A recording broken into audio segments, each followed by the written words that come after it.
മനോഹാരിയത തുളുമ്പി നിൽക്കുന്നതുമായ ഈ മഞ്ജുളമായ സദസ്സാണ് സാക്ഷി.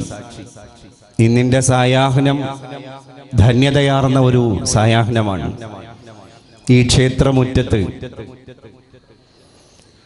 വിനീതനായി ഞാൻ വന്ന് സമാഗതനാകുമ്പോൾ എൻ്റെ മുമ്പിൽ ആസനസ്ഥരായവരും പാർശ്വഭാഗങ്ങളിൽ സമാഗതരായവരും ഒക്കെയായിരിക്കുന്ന എൻ്റെ പ്രിയ സഹോദരി സഹോദരങ്ങളെ കാണുമ്പോൾ,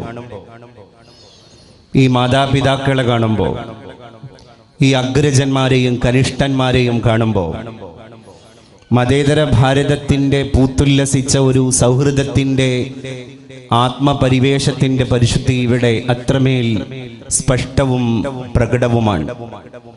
നമ്മൾ അങ്ങനെ ജാഗ്രതയോടുകൂടെ ജീവിച്ച് ശീലിച്ച ആളുകളാണ്.